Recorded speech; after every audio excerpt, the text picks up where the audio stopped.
By the time we waited for permits, after 14 months of waiting for permits, I built out the bar in less than 30 days. I mean, I did the grease traps, underground grease traps, the underground plumbing, the electrical. We poured the slab. We built the bar out, framed it, built the wall. I mean, I did the whole thing in less than 30 days. Welcome to the Real Estate Pros Show, where we interview real estate investing professionals from coast to coast, as well as the service providers that serve the real estate investing industry.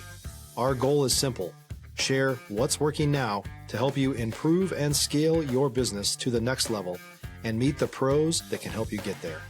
Real Estate Pros is powered by Investor Fuel, America's leader in helping real estate investors and professionals build the business you need to live the life you've always dreamed of.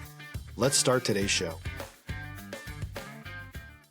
Property insurance for real estate investors doesn't have to be difficult, but it does need to be there to protect you when you need it. MyInvestorInsurance.com not only provides insurance at 15 to 30% cheaper than traditional agencies, it's built specifically for real estate investors like you.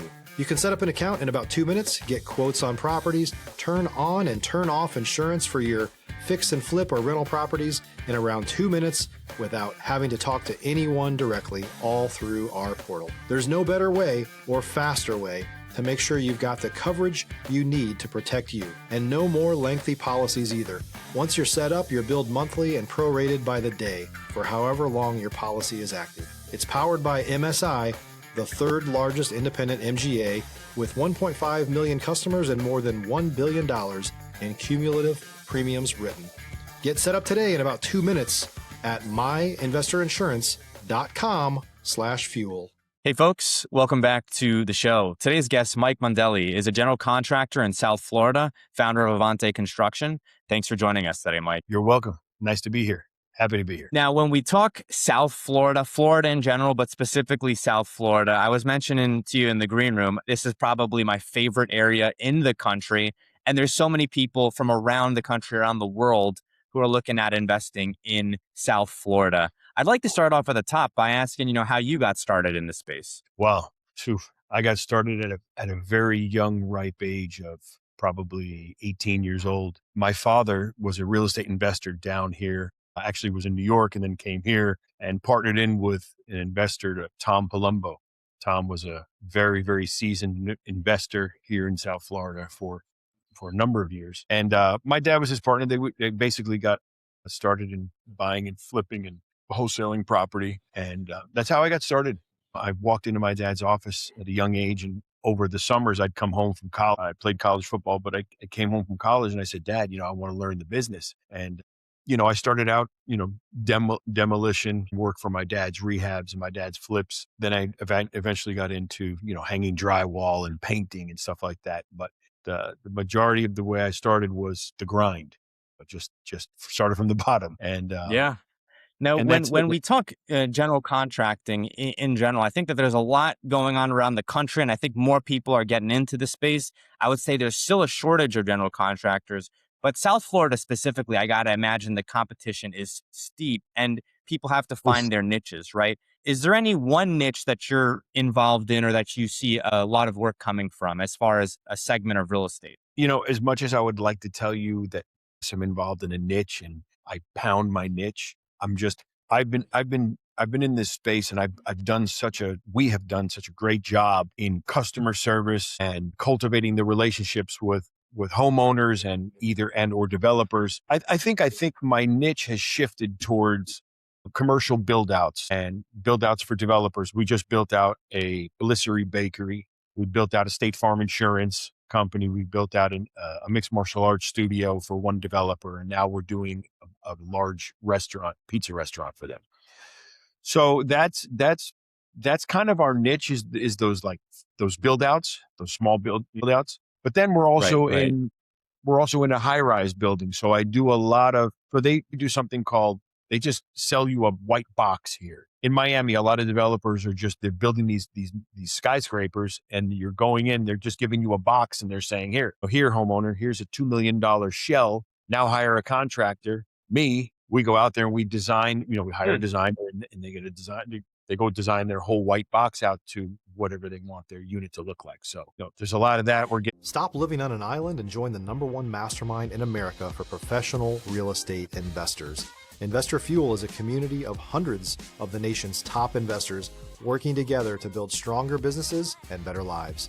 In addition to the amazing community of real estate investors acting as a board of advisors for one another, Investor Fuel members have access to 100% funding on purchase and repairs for our members only, a health insurance program, and benefits and discounts that more than pays for the membership of most of our members, meaning it's actually costing you money to not be a member of Investor Fuel. If you're looking to scale your business and build a business that allows you to live the life of your dreams, please visit investorfuel.com today and book a call with our team. You mentioned commercial build-outs, right? And one of the things that is interesting right now across the country is I've heard mixed feedback as far as, how these deals will pen, how these deals will underwrite. People talking about it's difficult to develop, commercial multifamily housing, for instance, just because the costs of materials and then depending on where you're at, rents could be fluctuating and so forth. Mm-hmm. What's been your experience as far as, developing in that multifamily segment? Yeah. Well, construction costs. So the biggest thing with multifamily build outs and custom build outs like that is the logistical portion of it. You've got condo buildings that you can't get in till 9:00. You've got people living in the common areas. So you've got to navigate bringing materials up, and you can only work on from 9 a.m. till 3 p.m. Everything goes up. Your cost, your cost of goods have to go. I mean, just you have to bill accordingly to be able to sustain the amount of extra time I'm going to be in that unit or in that apartment building or in that multifamily skyscraper, because by the time you get around to parking in the morning, it's 9-10 o'clock before you get upstairs. You're trying to find parking. Yeah. You have to park a mile away or whatever, and then delivering those products. I mean, it's just. And we also we had a logistical nightmare in South Beach. We're building out the Tiki Hut bar at the Surf Coma Hotel. So you're talking Miami Beach, spring break time. I'm just wrapping up the project now. I'll share with you later some pictures and how that dynamic went. But by the time we waited for permits, after 14 months of waiting for permits, I built out the bar in less than 30 days. I mean, I did the grease traps, underground grease traps, the underground plumbing, the electrical. We poured the slab. We built the bar out, framed it, built the wall. I mean, I did the whole thing in less than 30 days. So you asked what the niche is. Like I get work done really, really fast. I have the way I strategically coordinate and work around logistically, especially like South Beach, you've got stuff going on everywhere. We had 2 streets closed off. Right. I couldn't get a concrete truck in there, bro. I had to get pallets of concrete delivered on our, and then I had to have men walk them literally probably 500, I would say an eighth of a mile. They had to walk 80-pound bags of concrete to the back, unload. And it was just it was a nightmare. When we talk about, timelines, deadlines, and in general, working with investors or folks who are doing some type of value add rehab to their homestead or to an investment property or their restaurant, one of the common bottlenecks I hear is, managing contractors and deadlines, et cetera. How have you managed to be able to consistently meet and exceed deadlines? Don't procrastinate. And that's how I know it sounds elementary, but procrastination is the assassination of your ultimate destination. Oh, how do you stick with timelines and deadlines? You don't procrastinate. You stay on top, and you have to, and this my job, my business is a full-time babysitting service. I know it's a glorified babysitter. I've got to stay on top of guys, because here's the thing. If I have to open up a bar and I've got a deadline for this bar to open up on March 24th. So if my plumbers don't show up or my electricians don't show up or my framers don't show up or I'm not getting concrete delivered on time, I get hurt because of it. And the only way to do that is you have to hold people accountable, and you have to let them know that you're going to be here this day and this time. And if you're not only are you going to lose the job, but I'm going to come after you. You know what I'm saying? It's just, yeah, it's very difficult. Construction is not an easy business. And when people tell me like, oh, well, you seem to be a little bit higher than everybody else. I'm not the most expensive, not the cheapest, but I'll tell you this, I'm good. I'm very good at what I do. and the job is going to get done. It's going to get done on time when I say it's going to get done. If you're looking for consistent, high-quality leads, look no further than Investor Machine. Investor Machine isn't just another agency. It's the most sophisticated, data-driven lead generation company on the planet for real estate investors, and serves the role of being not just a lead generator for your business, but a marketing partner that is helping you achieve your goals along the way. Go to investormachine.com to learn more and schedule a call with our team today.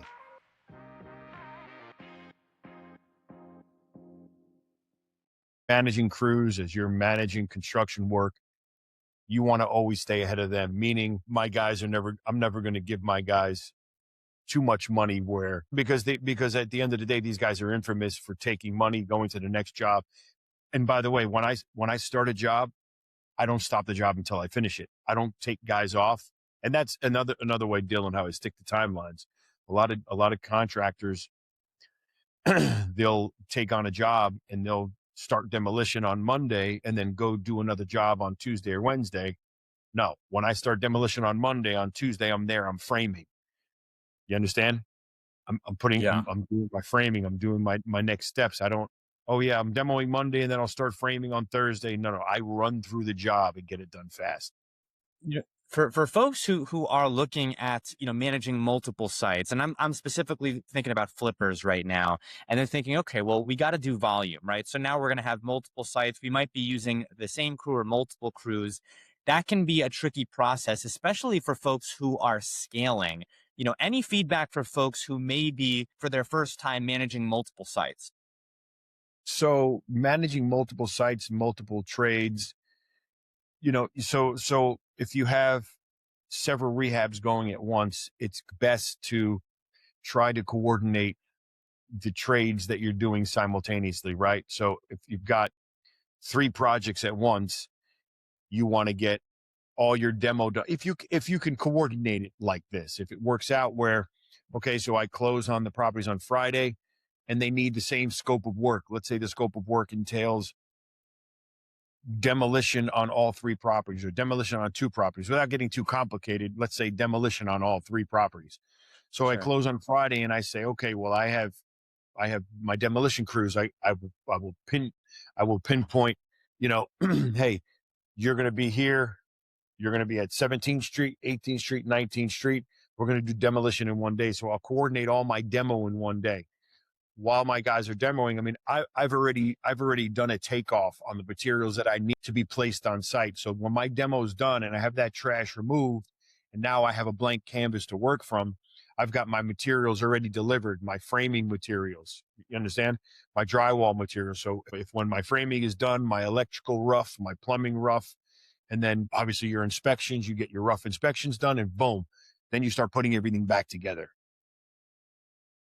Pivoting a bit here, Mike, for folks who are coming from a value add background, whether it's the single family space or the multifamily, and I think South Florida may actually be an exception here. So this may be a little bit of a curveball question here, but there's a lot of folks right now that are seeing properties sit on market for an extended period of time. And also, too, in the multifamily space, some of the logic that was working maybe 5 years ago is not working today. Like you can't just necessarily put like a fountain and some amenities and then staircase rents up year by year because people are just going to move to a place that's offering incentives, even if all those amenities may or may not be there. And so, I've seen as well folks having to pivot their strategy away from just strictly value add to almost downside protection, expense management. Hey, how can we save on taxes? For folks who are coming from a value add background, whether that's, in the single family space or multifamily, I've seen that,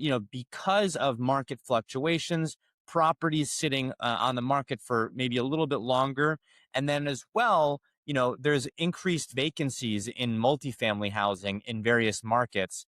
People can't just bank on the same type of value add approach that they maybe previously could, and properties are sitting longer as well. So there's increased holding costs associated.